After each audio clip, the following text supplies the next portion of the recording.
Welcome to the show. I'm your host, Veronica Newfer. Today is part 3 of a 5-part series. This week's show will be called Science, Let's Be Honest. In part 2, Gordon Fulks, a PhD physicist, is talking about real science and how the climate models have been tweaked and distorted to fit political gain. And so he goes over the real models, the wrong projections that they projected, and then what really happened. And so today will be a continuation of real science. Hope you enjoy the show.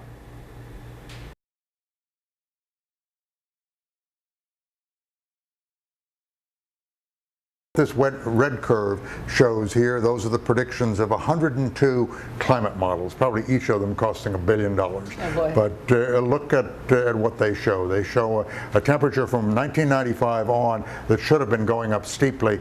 In this case, the tropical mid-troposphere, 10,000 feet up in the tropics, where the alarmists think that the climate will change the most for reasons that are complex. Well, how does that fit with data? The way science works is that we take a prediction, we think the people are smart who put it together, and we say, well, let's just check. Let's see if it worked. Okay, this is robust data here. We have a robust satellite data, and we have robust radiosonde data. Radiosondes are atmospheric balloons that go up that measure the temperature profile in the tropics. And you notice they agree pretty much amongst themselves, even in quite substantial details here. They don't agree with the climate models coming from climate alarmists. They are way off.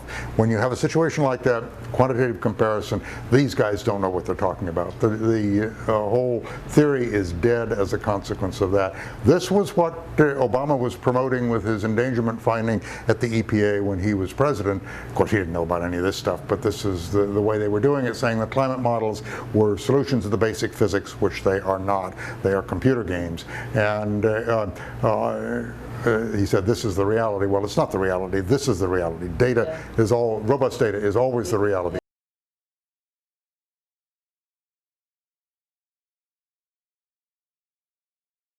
Here is an explanation from Professor of Mathematical and Theoretical Physics Gerhard Gerlich in Germany. To derive climate catastrophes from these computer games and to scare mankind to death is a crime. His explanation here is wonderful, but we don't have time for it here. So hence the computer simulations of global climatology are not based on physical laws. They are computer games, very expensive computer games, but and interesting, I mean, heavens, they make a good game, but they're not right. We know they're not right. This comes down to scientific honesty. That's something that we're kind of hinting at here. This is Nobel Laureate in physics, Richard Feynman, who did a wonderful job of explaining how science works. And you can go to his personal website. He died some years ago, but his website is still maintained, where he explains how science works. And I think that's very important for people to understand. It's a kind of scientific integrity, a principle of scientific thought that corresponds to a kind of utter honesty. Details that could throw doubt on your interpretation must be given. Can you imagine that in today's political world? Does anybody stand up and say, well, Oregon's a pretty small state, maybe starving the people for energy is not going to do anything? Now, Phil Mote did that, which is, I applaud him for doing that. That's being honest. Scientists have to be honest. We have to tell you where we think the weaknesses are in our presentations also. In summary, though, the idea is to try to give all of the information to help others judge the value of your contribution. We're supposed to bend over backwards to be honest, and I hope I am. I know many are not. Here's an example of not. This shows the U.S. Historical Climatological Network temperatures, basically the U.S. temperatures since the 1890s. And it shows the raw measured temperatures in blue, and it shows the reported or final temperatures, which you notice have been cooled for the past and kept about the same for the present, indicating that all of the warming that you see there is from adjustments. And that says, hey, somebody is cheating, or at least no one should claim global warming based on corrections to the data, yet they are doing that. Now, why the U.S. Historical Climatological Network and not the globe? Well, this is what they show for the globe, but we'll see in a minute that the U.S. has for a long while had the best climate stations around the world. this is what the Obama administration presented prior to the Paris Climate Accord, and we know from somebody who retired at about that time what they were up to. John Holdren and Obama were in touch with the people at NOAA who were preparing this graph.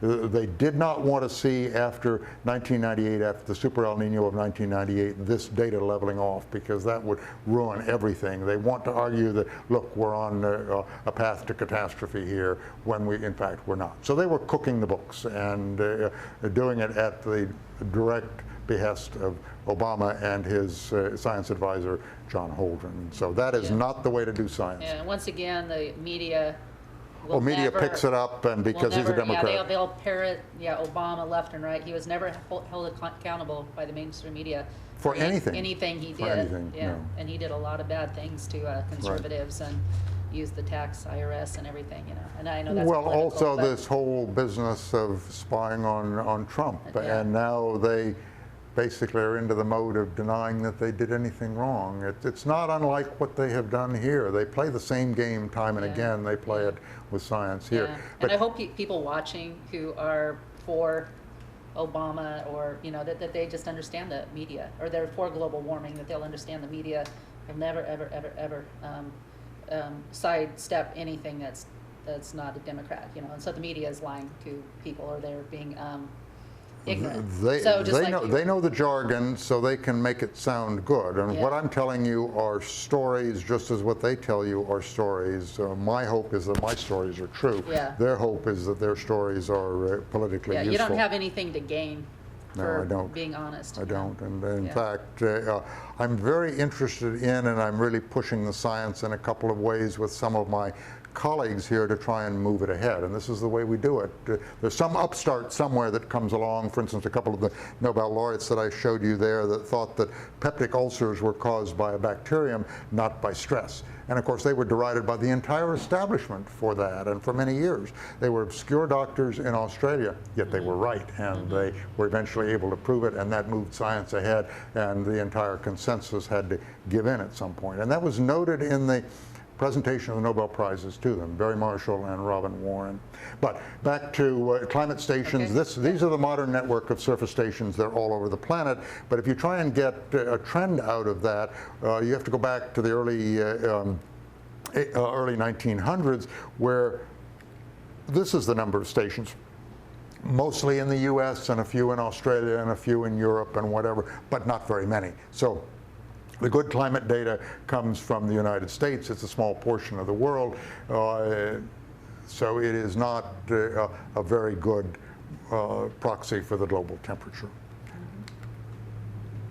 Okay, what about the Arctic region? We're told today the Arctic region is 40 degrees above normal, and we should be concerned about that. It has warmed faster than most of the rest of the planet. In fact, the temperature trend in the Arctic is about 0.25 quarter of a degree centigrade per decade. The planet as a whole is only 0.13 degrees, 0.13 degrees, a tenth of a degree, a little bit more per decade. And Antarctica is 0. The temperature over the satellite record has shown no trend at all in Antarctica. So the Arctic is warming, the middle sections of the globe are warming a little bit, and the Antarctic isn't warming at all. Does that make sense? Well, let's look at Arctic region temperatures. The only data that we have, very few stations, they're listed here. This data comes from NOAA. You see there's only one station that goes back into the 1800s, but we see a warm up to the Dust Bowl of the 1930s, to the warm period in the 1930s, where some of the temperatures got up here to an anomaly of 2 degrees centigrade. Then they cooled off into what we know now is the cool period of the 1970s, until the Great Pacific Climate Shift, and then the Arctic temperatures have again risen to about the same level they were before. Well, that is cyclical warming. That has nothing to do with carbon dioxide, because the emissions of carbon dioxide started back here after the Second World War, after the industrialization that began once we had peace from the Second World War. Okay, let's see if it'll switch it here. The world record high temperatures were not set recently. They were set long ago. The record high listed for Libya has been discredited, so the highest temperature ever recorded on the planet that is legitimate, in a legitimate station, one of these boxes that are painted white that are 6 feet above the ground and so on, was in Death Valley in 1913. Look at Europe in Seville, Spain, 1881. Look at Oceania, 1912. South America, 1905, a long time ago. And that says that the world hasn't warmed much, if it's warmed at all. That's right. What about going back? Have we seen anything comparable to what we see today in the past? Where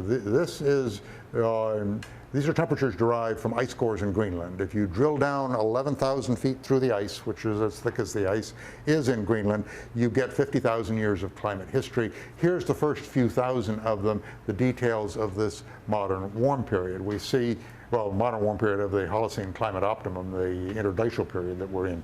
Here's the modern warm period, which started up about 1830, and the ice doesn't tell us beyond about 1900. But if we look, we know that the peak is somewhere less than that of the medieval warm period, because there are areas of the globe that haven't warmed as much as warmed during the medieval periods. The Vikings were in Greenland. They colonized Greenland during the medieval period because it was relatively warm there. They lived there for generations. As a consequence, they had to have cemeteries to bury their people when they died, and those cemeteries are still in permafrost today, indicating that the climate has not warmed sufficiently to even equal what happened before. Because certainly the Vikings didn't have dynamite to dig graves. Interesting. And then if you go back to the Roman warm period, you don't remember any pictures of Romans around in their down jackets or whatever. It was warm then, and we can actually see, looking at temperature proxies from stalagmites in the Alps, the little bit of warmth that, substantial amount of warmth actually, that occurred when Hannibal marched war elephants across the Alps to attack the Romans. So that is visible in these proxy temperatures. And of course, the Minoan or Greek warm period that came before that was still warmer. In other words, nothing that we see today is unusual, even going back quite a ways there. What about hurricanes? We're told that the global warming that became climate change became climate disruption, and we have more hurricanes. Well, we had some bad ones a year or so last year and the year before, but prior to that we had 11 years without any, which was exceedingly unusual.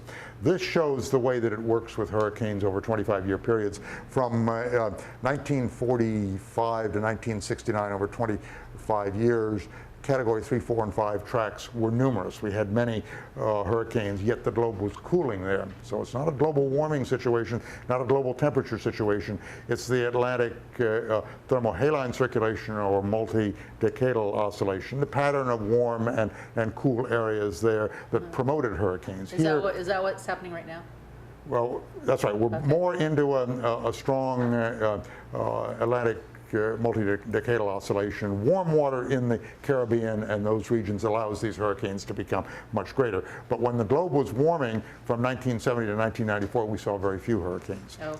That says, again, it's not tracking global warming, it's tracking the ocean conditions in the Atlantic. So let's see here. Oh, there we go. It has been warm.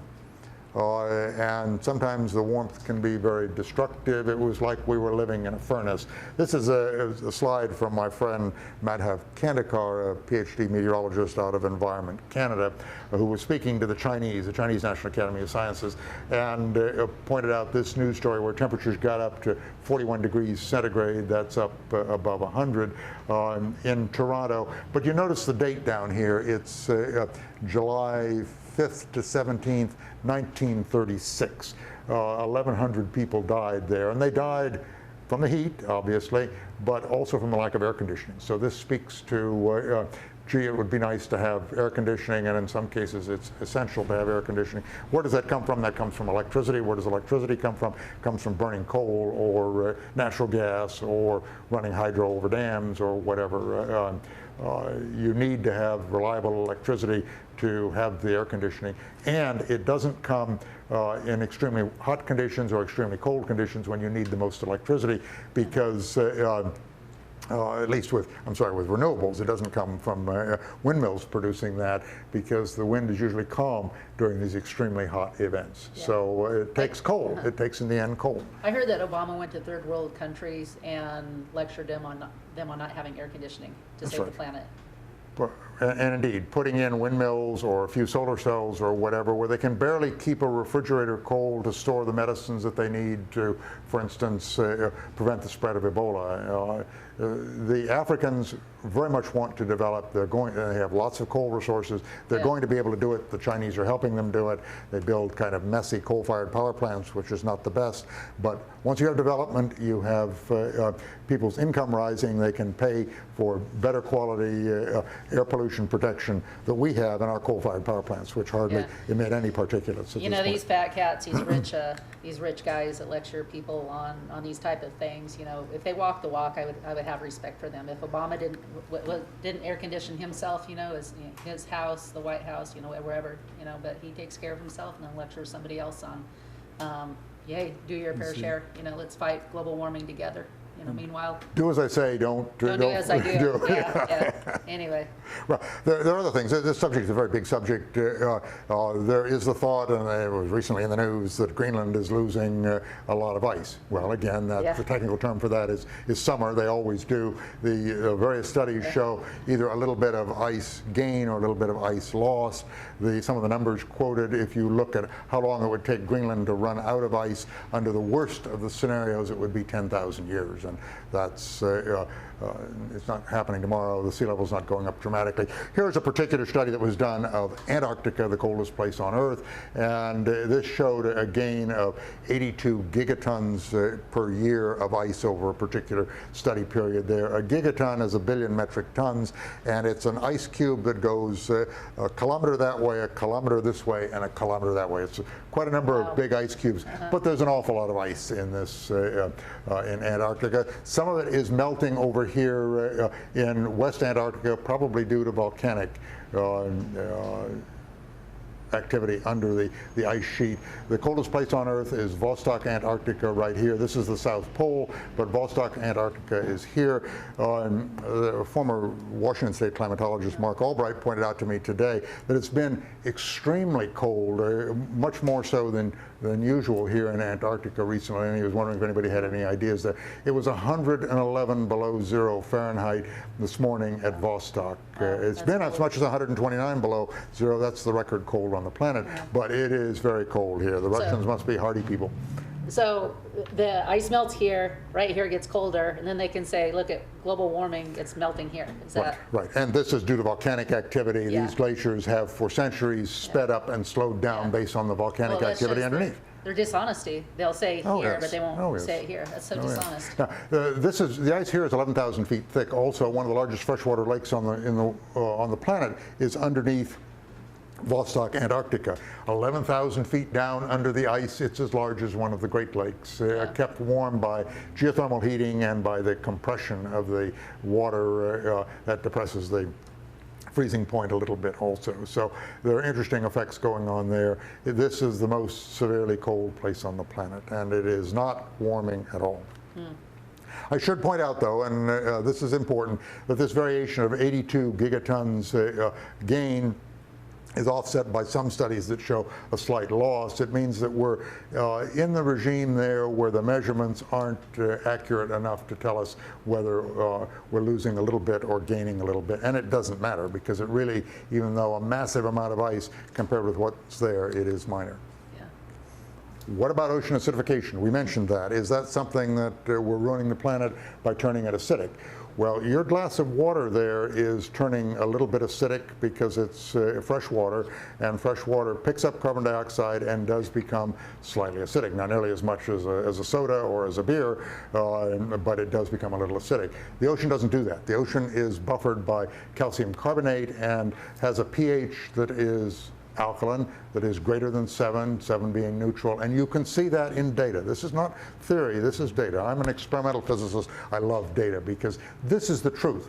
Theorists will tell you, well, it's acidifying. No, it's becoming, if anything, a little bit closer to neutral, not being acidic at all. These are measurements made from going from Hawaii to Alaska, measuring the pH across the surface and down to the bottom as much as 6 kilometers down. Everywhere here you see that the ocean is alkaline, particularly alkaline here in the tropics, and a little bit closer to neutral here in the where the water will hold more carbon dioxide, be a little closer to acidic, but not acidic. The language has been corrupted here to indicate something that would worry you. If they said the ocean is becoming more neutral, you'd say, so what? It's not becoming much more neutral anyway, and it's not a problem. It's not a problem for coral. It's not a problem for other creatures that have to adapt a little bit. Coral's been around for 175 million years at least. Basically, some of it's been around for hundreds of millions of years when there was an awful lot more carbon dioxide in the atmosphere. Again, not a problem.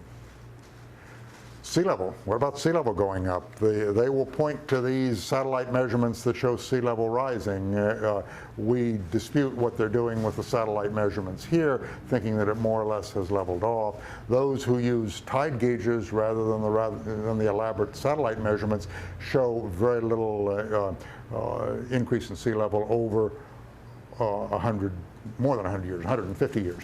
But in any case, let's say they're right. Let's say their measurements are correct. Let's say they haven't cooked the books here too.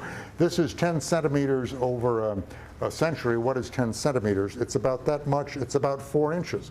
Well, heavens, the ocean, the swells in the ocean are sometimes 40 feet. I don't know if you've been on an ocean liner. I, as a kid, went across the Atlantic, and I had a grand time because I was a kid. I didn't get seasick, but my mother did with the way the swells were rocking the ship.